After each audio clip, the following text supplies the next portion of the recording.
My problem with car reviews is that I feel like too many of them focus on stuff like lap times or performance figures or, other metrics that make for an exciting video. And sure, that is interesting and may end up being the main reason why you buy like a particular car. But I feel like in my experience, once you drop that cash, your priorities tend to change. After all, that 0 to 100 sprint time is probably going to be a lot less important if it's also attached to the world's most uncomfortable vehicle. But that's okay. I've got your back. Which is why today I'm not going to be reviewing a smartphone or a laptop or a smartwatch. Instead, I'm going to be reviewing this bad boy.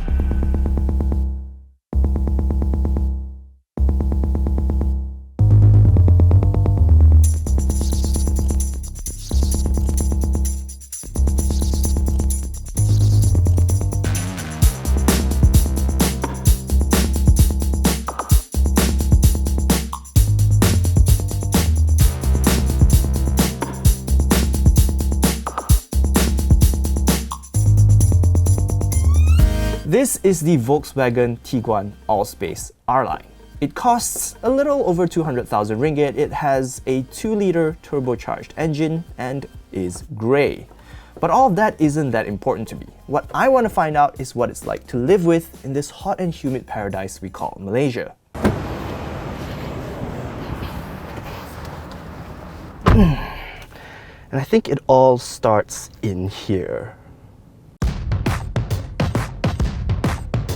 If I had to describe how the interior of the Tiguan was designed in one word, that word would be thoughtful. Everything in there feels like it was put there for a reason, and the more time I spent with the car, the more of these little things I started to notice. The dash and door panels, for example, are soft, so if you do bump into them, the car absorbs most of the impact, while the door handle itself is made from smooth, hard plastic, so it doesn't wear out so quickly. The steering wheel comes with a flat bottom, so you get a little more legroom.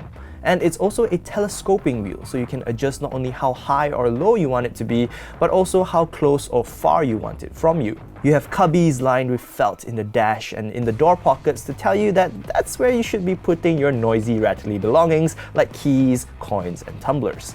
There are separate sunglasses holders for both the front and rear passengers, so each can reach it themselves, and pretty much every compartment in the Tiguan that opens out is also damped so that they don't slam open. The glove box even has an aircon vent to keep the stuff in there cool. You can also deploy 2 additional cup holders in the center aisle or tuck them away when you don't need them.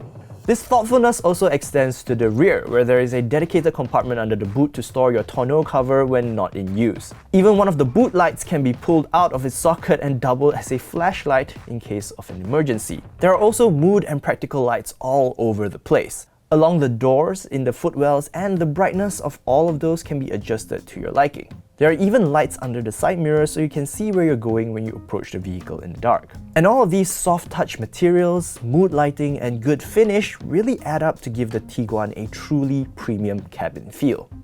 If I had one complaint, it would be the lack of a built-in wireless charger in the rubberized phone compartment under the center console. It seems like such a logical thing to do considering most flagship smartphones these days come with Qi wireless charging support.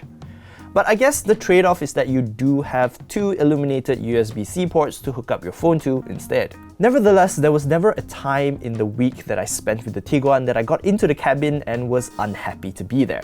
And if we're talking about a vehicle that most will be making their daily driver, I don't think that's a bad thing at all. Now, obviously, I can't talk about the interior of the vehicle without also talking about the cabin tech.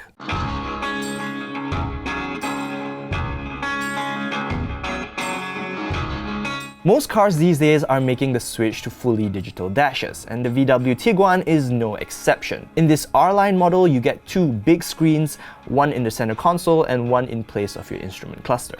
As someone who spends his days looking at and reviewing some of the best mobile screens in the market, I was genuinely impressed with the quality of the Tiguan's screens. The head unit in particular was sharp and bright, with a smooth refresh rate.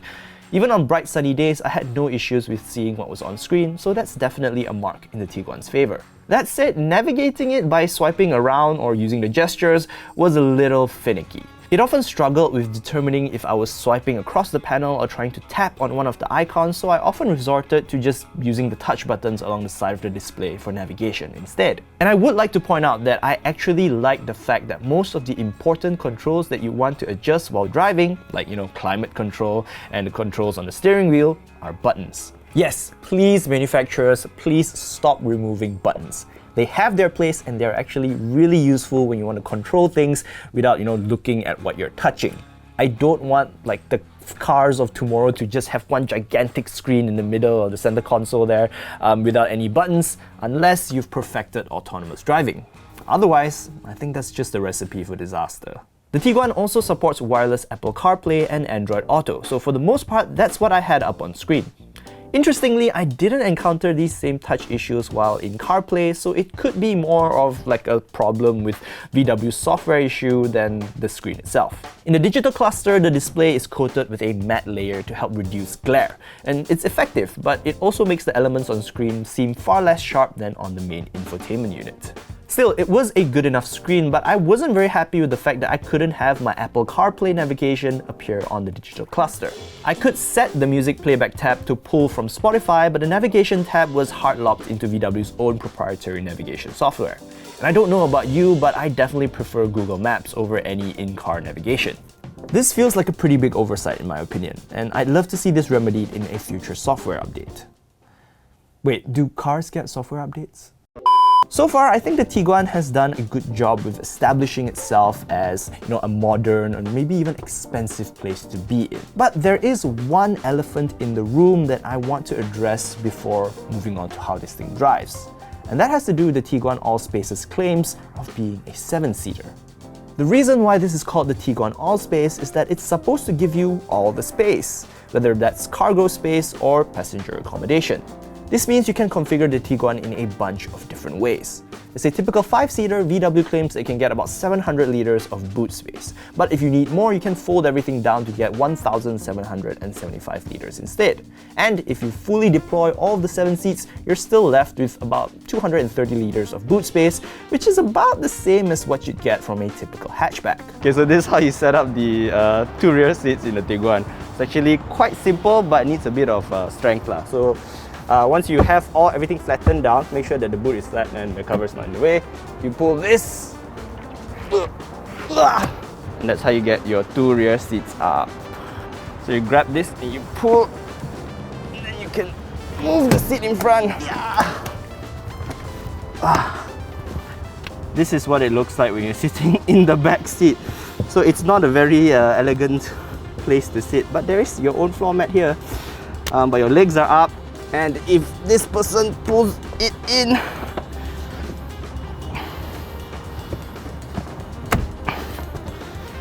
I basically have no leg room. This actually feels like I'm sitting in the boot. So if you want to say that the Tiguan is a 7-seater, I think that's a bit of a stretch lah.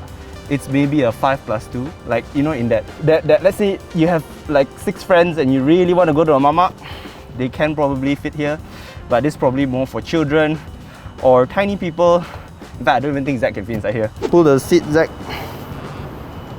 Oh. How is it? It's a emergency kind of situation seat lah, I would say.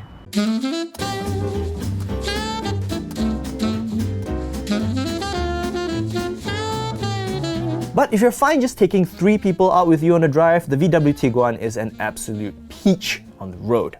Naturally, since it's a keyless system with an electronic handbrake, I can literally leave the house, walk right up to the locked car, get in, and start the engine and go without even thinking about it. Everything just works as long as I have the key in my pocket. The lights are also automatic, and there's even cornering lights that switch on so you can see where you're turning. There's also an electric tailgate which opens really quickly, I might add. But the weird thing is that while I could open the tailgate from the driver's seat thanks to a button in the door, I couldn't find a way to close it, which meant I had to get out of the car and hit the button at the back. And while that's just a little troublesome for me, I can see how this might become a bigger issue for those with mobility impairments. There's also no foot sensor to open the boot lid, so you'll need to press the button or use the key. But a nice thing is that you can set how high you want the boot to open by holding down the button at the back. Being a 2010 Myvi owner, I've never experienced such luxurious automation in a daily driver, and I gotta say, I could absolutely get used to it. One interesting thing that I noticed was that there seemed to be two different inputs for locking and unlocking the car. So unlocking the car is really simple. You walk up, you grab the handle and it unlocks. But if you want to lock it again, you gotta make sure that your hand isn't around the handle when you touch the sensor at the end of it. But that's only the tip of the iceberg. Where VW typically shines is in how the car drives.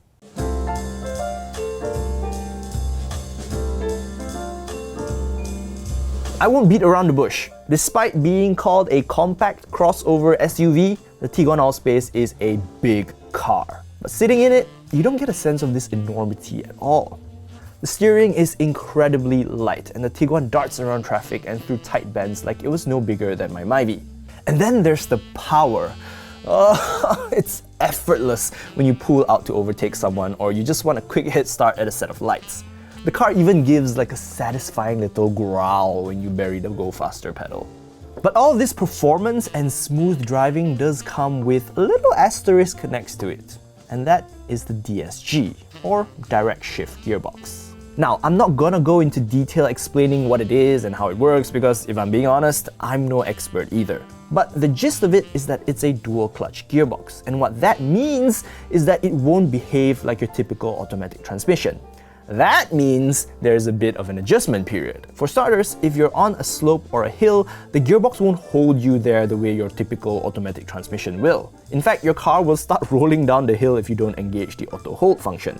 By the way, I would 100% recommend that you leave auto hold on because rolling backwards down a hill when you lift your foot off the brake is quite a terrifying experience. Even then, when you're ready to set off, you've got to have conviction when you step on the throttle. This gearbox doesn't like the weak of heart. In a way, this is kind of like a manual transmission, just that you don't have to do any shifting and there isn't a clutch. If that sounds scary, it really shouldn't, because once you get used to its quirks, it's just lovely in the city. The gear shifts when you're driving around town are smooth and sometimes you don't even realize that it's shifting between its 7 available speeds. But I will note that the DSG starts to misbehave a little bit when you're creeping through traffic or in really slow moving scenarios. If you're crawling between 0 to like 10 km per hour, the gearbox will jitter and feel like very uncomfortable sending power to all 4 wheels. It's a pretty common characteristic that I've noticed even back in the day when driving my sister's VW Polo, so I'm kind of surprised that they haven't found a fix for this just yet. Because it's an ugly mark in the Tiguan's otherwise flawless driving dynamics. Of course, I can't talk about the drive without also talking about the ride, noise, vibration, and harshness. All of which I think the Tiguan R-Line scores really high marks on. For example, now I'm going almost highway speeds and it's still pretty quiet. You don't hear any wind noise, but you do hear road noise. So there's a couple of theories, I think, like why we've been bouncing around the office as to why this is. Amin thinks that it's the tires because these are Pirelli Scorpion Verdes, which is more of like a dual sport all-purpose kind of tire where it's like meant for on the road and also like snow and off-roading and a little bit of off-roading, right? So his theory is that the tires are not perfectly optimized for the road, that's why you're getting a lot of road noise. I think it also depends on the kind of surface, because if the Malaysian road surface that we are driving on is like not that great, then you're gonna get a lot more road noise. But I think in general it's very acceptable. It's not like too noisy or anything, but of course it's not like quiet in the way that it's deafening. The ride is fantastic too. It's supple without feeling numb, so you can feel the little bumps and texture of the road through your fingers and butt, but the big bumps don't rock you. I have to say that I'm impressed with how planted the Tiguan feels despite being such a tall car. Even when I was having some fun in twisty roads around Kuala Kubu Baru, the car didn't feel like it was going to topple over or lose grip. I've seen reviews complaining about body roll in the Tiguan, but I honestly wasn't bothered by it. Maybe it becomes a problem if you compare it to a highly strung sports car, but if you want a vehicle to just have some fun in, I think the Tiguan R-Line did pretty well. There was one thing I was quite torn on regarding the way the Tiguan R-Line was set up for the road. When driving, I loved the way the seats held you in place with the wings on the back and bottom fitting snugly around my bum. There's also plenty of adjustment that you can tweak via the electric controls on the side. This even includes lumbar support, which felt fantastic on long rides. You can also save up to 4 preset seat and mirror configurations in case this ends up being a shared vehicle. But I gotta say, the seats may be a little too sporty for a daily driver. You know those wings I love so much?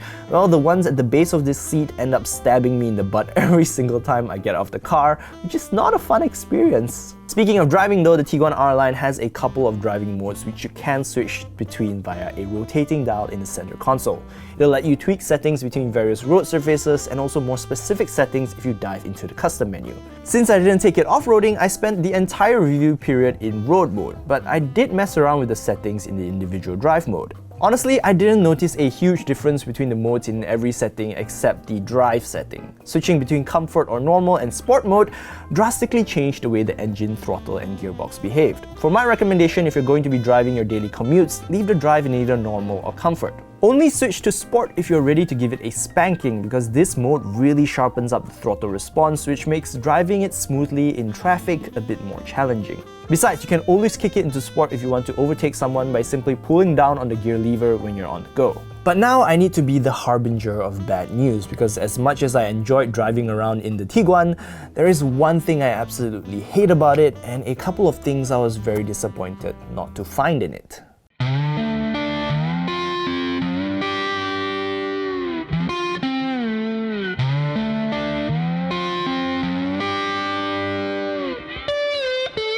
Automatic start-stop without the ability to keep the air conditioning cool has to be the stupidest car tech thing to be introduced in the Malaysian market ever.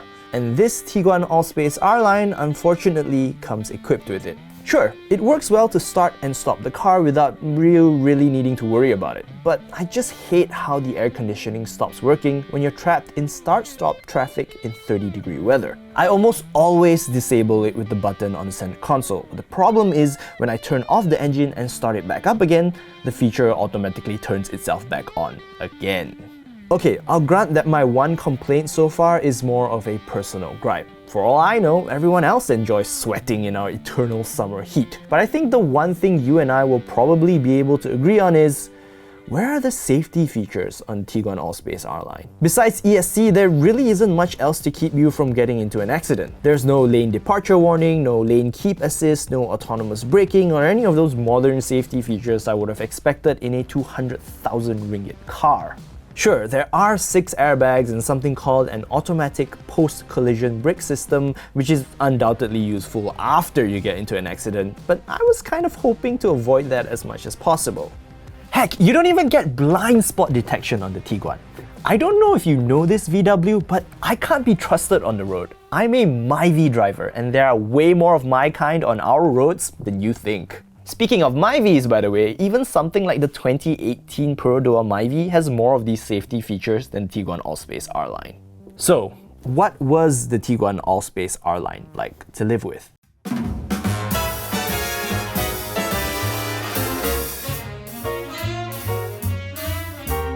Well, I have to say that I thoroughly enjoyed my time with the VW Tiguan. It was so much fun to drive on the daily, and from my research, it looks like pretty good value for a 7-seater all-wheel drive vehicle too.